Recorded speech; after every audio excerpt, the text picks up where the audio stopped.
que podemos conversar a respeito dos pensamentos? A sua aparência, a sua forma, a sua cor? Será que os pensamentos podem ser notados dessa maneira?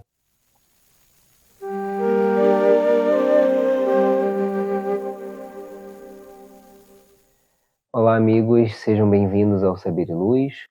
Nosso canal tem uma proposta espiritualista universalista.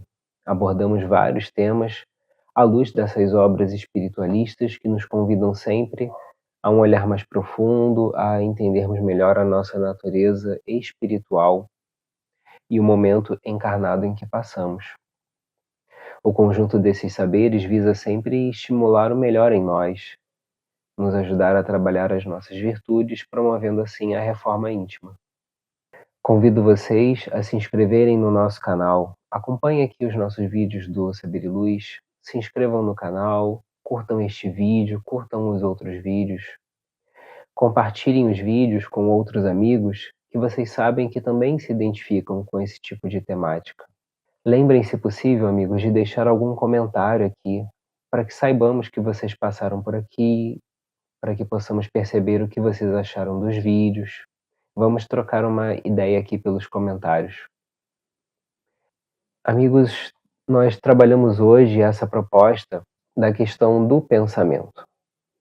Enquanto estamos encarnados, nós temos sempre essa ideia de que o nosso pensamento está contido dentro da caixa craniana. Então eu estou ali comigo mesmo, trabalhando, elaborando ideias, conceitos, desejos muitas vezes, e isso só vai ficar ali e tudo bem. Mas o que as obras espiritualistas nos alertam a respeito do pensamento? O nosso pensamento, ele é uma força que irradia de nós. Então sempre que eu penso, eu estou jogando esse pulso. Se nós formos fazer uma comparação, seria algo como um rádio, aquele aparelho de rádio mesmo antigo que nós vamos passando entre as estações. Então o meu pensamento ele está numa determinada frequência, numa determinada faixa. Outros espíritos, outros seres encarnados ou desencarnados que estejam pensando nessa mesma faixa vão se afinizar ali, vão se encontrar comigo. Ou melhor, vão se encontrar com o meu pensamento, o pensamento deles com o meu. E ali nós vamos formando um grupo semelhante, porque no plano espiritual tudo é estado vibratório. Então a maneira como você vibra, a maneira como você sente, como você pensa, dita a faixa vibratória onde você se encontra, digamos assim, o local onde você se encontra. Então eu vou acabar me sintonizando ali com outras pessoas, como nós falamos, encarnadas ou desencarnadas, que pensam da mesma maneira. Por isso, a questão de aprendermos a administrar os nossos pensamentos. Essa fala, a princípio, pode soar um pouco estranha, talvez até um pouco absurda. Poxa, então eu não tenho liberdade nem para pensar as coisas que eu quero? Mas a orientação dos espíritos superiores vem nesse sentido de nos ajudar a entender o impacto das nossas ações. Eles nunca nos impedem, é uma coisa bastante interessante de nós vermos. Em todas as obras espiritualistas, espíritas, espiritualistas, os guias nunca nos impedem de fazer as coisas. Eles apenas nos aconselham, nos orientam e explicam as possíveis consequências dos nossos atos, dependendo da linha de ação que eu estou seguindo. Então, por exemplo, se eu tenho um determinado pensamento pessimista, negativo, que me bota para baixo, eu vou acabar sintonizando com outros seres que também estão nessa faixa. E talvez eu até eu convide para o meu convívio algum irmãozinho desencarnado que está passando por esse momento de pensar, de sentir o mundo dessa forma. Então, junto o meu pensar, o meu desejar com o dele.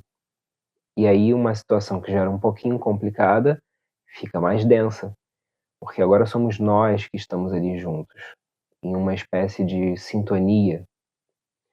Então, é complicado. Mas o oposto também acontece. Eu me esforço para nutrir pensamentos bons, positivos e tentando, aquela questão da vida mesmo, né, de nós tentarmos olhar o lado positivo, tentarmos pensar como podemos encaixar o que a gente tem ao nosso alcance para promover boas ações, coisas que sejam realmente positivas para todos nós. Esse pensamento vai encontrar outros irmãos que também se sintonizam ali com essas ideias e que vão me ajudar, porque vão alimentar esse lado melhor em mim. Mas uma coisa curiosa sobre os nossos pensamentos é que eles não são exatamente coisas abstratas. Eles têm forma, eles podem ter textura, eles podem ter aparência, inclusive cores. Na obra Magia de Redenção, livro do mestre Ramatiz, psicografia de Hercílio Mais, temos algumas informações a respeito dessa questão. A qualidade do pensamento determina a sua cor. A natureza do pensamento compõe-lhe a forma. Então, a qualidade do pensamento vai trazer um certo colorido, um determinado matiz de cor, e a natureza do pensamento vai determinar a sua forma. Olha que interessante. E a precisão do pensamento vai determinar a configuração exata. Então, o quão preciso é aquele pensamento? Quanta energia eu estou colocando naquilo? Foi um pensamento fugaz? Foi um pensamento que eu gastei um tempo martelando naquela ideia, naquele conceito? Isso também conta. E chegando na questão das cores, o que Ramatiz nos fala? Antes da questão das cores, importante, ele coloca aqui que o pensamento, todos esses elementos que nós estamos falando de cores, de formas e de precisão, eles acontecem independente da pessoa que o pensa. Então, não importa se é uma pessoa encarnada no hemisfério sul ou no hemisfério norte, ou se nasceu no país X ou no país Y, qualquer pessoa é capaz de pensar e é capaz de elaborar essas qualidades de cores, de formas e de precisão para o seu pensamento. Ramatiz também nos acrescenta aqui que os pensamentos são nutridos pela substância mental, a substância mental de quem o está pensando, mas também eles se impregnam do fluido astralino, que no momento nutre sentimentos semelhantes. Aquilo que nós estávamos falando de semelhante atraindo semelhante. Então, eu vou produzir um determinado pensamento com a minha energia, tem a minha força ali, e ele vai atraindo, ele vai se conectando com essas energias astralinas de igual nível, que vão ali estar se encontrando com ele, vão estar criando algum tipo de conexão. E a respeito das cores, em qualquer ponto do universo, ou seja, qualquer ser pensante, a cor clara e límpida sempre decorre dos pensamentos de amor puro. Então, aquele pensamento cheio de amor, um amor puro mesmo, um amor sem segundas intenções, sem cobranças, apenas o amor pelo amor. Esse sentimento sempre vai apresentar uma cor clara e límpida. Ele nos apresenta aqui também, por exemplo, falando sobre o tom branco prateado. Está vinculado aos sentimentos messiânicos, que são sentimentos de ordem mais elevada, que nos trazem uma ideia de amor, de paz, algo nesse sentido. A cor azul celeste identifica a elevada emoção religiosa, enquanto o esforço mental para produzir raciocínios elevados e benfeitores à humanidade sempre ressalta um formoso matiz amarelo, amarelo dourado, puxado para esse tom de ouro, que é a cor do intelecto sublimado. A ação de pensamentos intelectuais voltados para o que for mais bonito, mais equilibrado, mais correto, visando o bem comum. Esse pensamento de intelecto traz esse tom amarelo dourado. Em contrapartida, ele também nos explica aqui sobre a questão dos pensamentos inferiores e negativos. Eles sempre vão se apresentar com cores obscuras, petróleas e oleosas. Então, aquele aspecto límpido que os pensamentos superiores têm, aqui é mais oleoso, um aspecto oleoso, e cores sempre escuras, pesadas, dando esse aspecto ali. Isso é uma coisa muito interessante, porque enquanto nós estamos encarnados, nós estamos com esse corpo físico que é muito denso e ele nos blinda.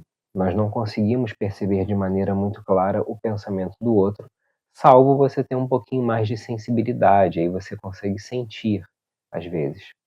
Mas estando desencarnados, ao que tudo indica, segundo a literatura nos apresenta, esses pensamentos vão se tornar mais perceptíveis, de uma maneira muito mais fácil. Então nós vamos olhar para a pessoa e vamos entender a natureza dela, de acordo com a sua aparência, com as cores que ela produz.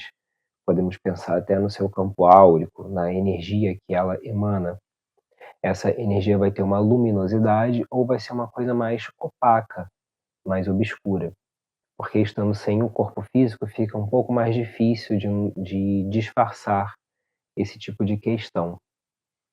Então, são leituras, são estudos que os espíritos nos trazem para nós refletirmos sobre a natureza dos nossos pensamentos e de como que o nosso pensamento ele pode ter um poder criador ou perturbador, dependendo do tipo de ideias que eu alimento, do tipo de pensamento que eu vou nutrir.